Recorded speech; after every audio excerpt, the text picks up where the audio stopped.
Good morning from Yummy Bay TV. Wishing you all well, sending loads of love as usual. Happy New Year and a happy 2023. As you can hear quite clearly, my voice, even though the help's getting really much better, the voice and that sore throat seems to be coming to an end, but it feels like I can't shout or talk deeply or whatever. Gordon Bennett, so many different stages to what I've been experiencing the last few weeks, but just pleased to report that I've woke up with a big smile on my face today because for the first time in ages, the time clock was working well and I got up like the old days at 6 in the morning, which I religiously always used to do when there's no interferences with the body. So resolutions, yep, new dawn, new day, and let's look forward and not look backwards. But what I found, right, is so many on my WhatsApp. I'd say about 70% on my WhatsApp. I've got bad memories of Christmas and the New Year. And then also, I remembered, because my processing is a bit slower these days with certain things, that in fact, because they've lost a lot of loved ones during those Christmas, New Year times. So when those dates and times come up, your memories of what we've been throughout our life in all stages of the year and different times, whether it be probably Easter or birthdays and things like that.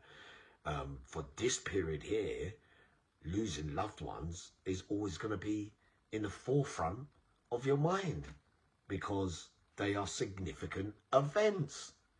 And my significant event with this one was we was in Whitemore, and obviously my dad was ill for about 6 months, so I didn't obviously get to have a good relationship with my father during his lifetime. Many regrets now about certain things, see things a bit more differently as I've got older. But I was banged up with Porky was next door, Tony was across the road. See, everybody was around during this time as well on New Year's Day, and the chaplain came first thing in the morning. As soon as I saw him at the door, remember, it's my birthday today, and it was New Year's Day on this day. And the door opens. I said, don't say it. I know what you're going to say. He said, yes. He passed away. Blah, blah, blah. So you lie down on the bed and, it sinks in. But, not saying better for me than better for some, because when it happens, when you're not expecting it, but, I was expecting it for 6 months, because that's what they told him, the amount of time he had left to live for the condition that he had. But many people don't get the chance to have talks with loved ones who die suddenly. So, of course, today's birthday holds that memory for me, if you get what I mean. You know what I mean? So, no, I'm really celebrating nothing much anyway. Like I'm just coming back to full health, getting back to a decent kind of full health, if you get what I mean. I didn't go out celebrating Xmas last night. I had an early night after a nice dinner, and today they're probably going to come and get me and take me out for dinner today, and that will be about it. But there won't be no drinking, and it's my birthday and blah blah blah. It doesn't mean that much to me, not just because of what happened with my father, but just for whatever reasons. It's not significant to me no more as the years go by.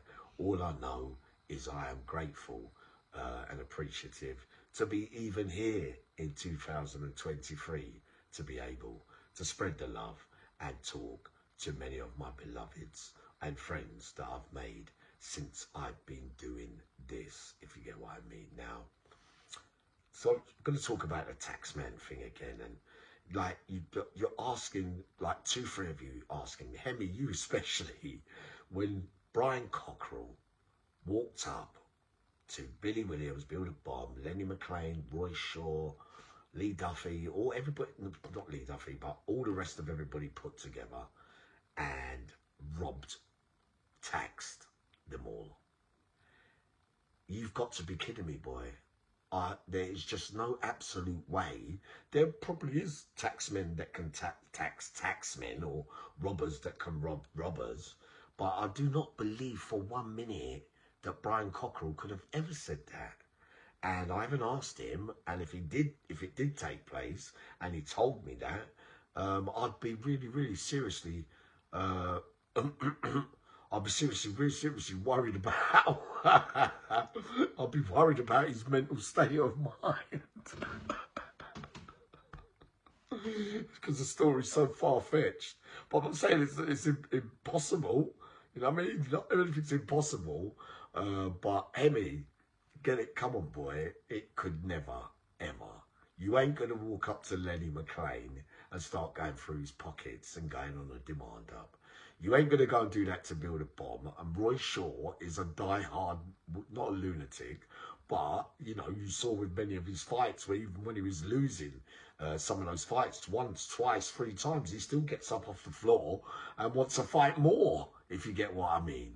These are serious, serious men who are hard men to an extent, to all intents and purposes, and have all been, you know, it's fair to say, liberty takers like me, you know what I mean? So all the taxmen it comes under taking liberties. There's no way of dressing that down, but you can't expect me to believe that Brian Cockerell could have robbed or taxed all of them. Come on, show me some proof about this. There's no way. Uncle Yami, don't make me laugh, if you get what I mean. Now, we was talking about yesterday, the taxing, right? Again, you know, it's a subject that's, you know, I find it hard to believe that I was such a man in later life, because of the, not just because of the violation that you're doing to your fellow men, but remember this, and this is an important bit. There are many men. There's a man I'm going to talk about from Liverpool very soon that doesn't get mentioned much. Paul Harding, right? Some real tough man, right? But had problems as well with addiction, rare. But I'm going to get round to that. But way back in the day, in the ways, right? A geezer just comes on. He's been selling gear, and he thinks all of a sudden he's got the power of the whole jail. Sometimes this power thing with drug dealers in prison, it goes to their absolute head. They think that all of a sudden they're Pablo Escobar, and, you know what I mean, that they're the mafia, that they're running things and blah, blah, blah, blah. But the proper ones know how to play the game of dealing. You've got to keep your soldiers around you. You'll have to employ someone like me who do run up and down, and who can keep his eye on things, and who knows all the tricks of the trade, who can collect as well, be half an enforcer if you like, you know, because they're not silly enough, and they are tough men too. They're not silly enough to believe that you could be a horrible man with drugs, like when you're selling them, like don't look after anyone, don't employ anyone, especially the KAs, you'll get robbed. And but I saw it quite clearly in the ways way back in the day. I had a little spell there, like I told you, in that 90s period, and it happened to a geezer, and he could not believe it could happen to him, you know, because they just went in there, tipped him upside down, and he was a massive lump, and they made him go toilet, and they got it out. But he was a horrible, horrible man, dealing with people while he's dealing drugs, belittling addicts as well, which we know throughout everything we've spoken about. Isn't it strange that Build a Bomb, Brian Cockerell, Lee Duffy, Yami B, even H, I even talk about the hardcore taxman robbers, and Pat Tate, of course, comes into this. I'm going to tell you a bit about Pat in a minute. All had flaws with drugs. How do we look at it? That we were all insecure and really big egos to want to put the fear of God into people and feel like our self-esteem goes up a notch or two because we could complete such missions, and the control thing that, you know, you give me that and I'm running this, and, you know, many different forms of the ego takes place. But bottom line is, though, we were all raving addicts, you know. Even a person I'm going to talk about very soon, we could fight and do everybody, but was a serious drug addict. So the theme of that, this is why I say there's addicts and there's addicts. And I know most of us addicts, it still boils down to the same thing. You're still craving, or you're motivated to get drugs as the be all and end all, because it's not like you're taxing people. I mean, some people that are not on drugs or whatever are taxing people and demanding and protection and whatever, and they don't take drugs. But some of these names that we talk about with hard men, they took drugs, and they took drugs to such a degree, you know, that it ruined their life, and if they're alive today to tell the tale, and will have enough regrets about the way and the liberties and the part that they played. You know what I mean? Because you're the one that has to lie down on your bed with your conscience with some of those things you did to people, me too included, and you will lie there and wish that you wouldn't have done it. You know what I mean? Because that person, like we found out recently with me, when, you know, over something really small from inside, remembered years and years and years later and still wanted to get me back for it. So it doesn't mean that because you've turned your life around and, you know, you're away from that now, and some of us are godly, that we're going to be saved from repercussions from the past, from people that have been hurt at the hands of us with our behaviour. But getting on to the grafting partners, meaning the men that I probably enjoyed going to do things with, you know, we've got to be honest about it. When I used to, you know, be thinking and scheming up ways of getting the drugs and that kind of stuff, and who we're going to get off next, and he's because like I said earlier, when you're not liked, you're much easier to come unstuck in those environments, especially if you're selling drugs. It's always a reason why, and even the big names that don't take drugs, if they don't like you either, they'll just say, yeah, go in on him. Yeah, they'll turn a blind eye to that. But another such men, they will have a part played. No, you can't go and do that. Drop that out. No, you won't be able to rob him. There are men that you you wouldn't be able to rob. There's another couple from Liverpool as well that always did their thing, and they played it right, and there were never no ideas about men ever thinking that they could go in on them. But my grafting partners, I would say the ones that I used to like going with. You know what I mean? We know about Build a Bomb because we know that I knew that no matter what, we'd be coming back with something. But then I always knew I was coming back with something anyway, without throwing punches and that kind of stuff. But on certain days, it doesn't work like that, does it?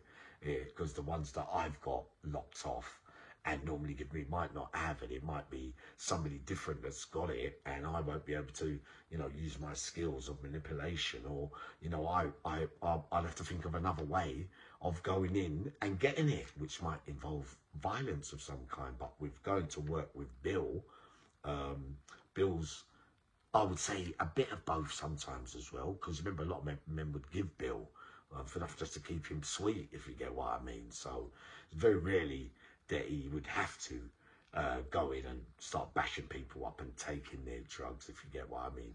But the times that we had to, and I was with him, I felt absolutely secure, and I look back with, you know, because I tell you what I saw on them couple of occasions with those 5 geezers and the parcels all falling all over the place, those are facts. And I didn't have to throw a punch. I didn't even get a chance to.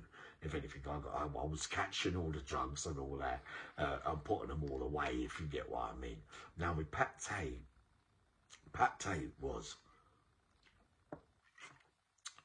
wasn't a liberty taker really in jail. You know, like when I heard all the stories outside about being a tax man and, you know, taking this off that one and that one and this one, he'd egg you on in jail, like, say, go on, you mean, go on, yeah, you have that, you know what I mean? He'll play that little part. Pat was more, he could call on things anyway in jail, but of course there were days when he wouldn't be able to get either, so he could get quite nasty or nasty-minded and then plot and plan and put things together. But very rarely did I see Pat go in and bully someone and take their parcel off them, or, you know, pull strokes even on people. He didn't, for what I saw, I didn't see nothing like the things they talk about what he was like on the outside, if you get what I mean. He was, I'm telling you, not remember him from jail. Tell me, was Pat going through the doors, robbing people for gear and all that? Or was he pulling strokes with phone cards and debt and that kind of stuff? Come on, did he? No, he never. I used to like going doing bits and bobs with Pat because he was good at pulling faces and pretending as well. Nah, Pat was a bit bigger version to me in a little way, if you get what I mean. I was a bit more cunning and horrible, a little bit more, if you get what I mean, or deadly, if I wanted something. Pat would be smooth about things, if you get what I mean. He wouldn't be so nasty. This is why this is why drugs and that life and roids and things like that changes you severely, if you get what I mean. But I would say I put them two, my best grafting my partners that I liked, sadly, to do things with in them days. But answering the questions of whether certain men can tax certain men, it's got to be. You're making me laugh, Jason. Thanks for reminding me on that, because it's not the first time I categorically say it didn't take place. So come and surprise me and show me a voice clip or something where somebody said that, if you get what I mean. Happy New Year. I'm coming up with the escape story in a minute. Sending loads of love to you all.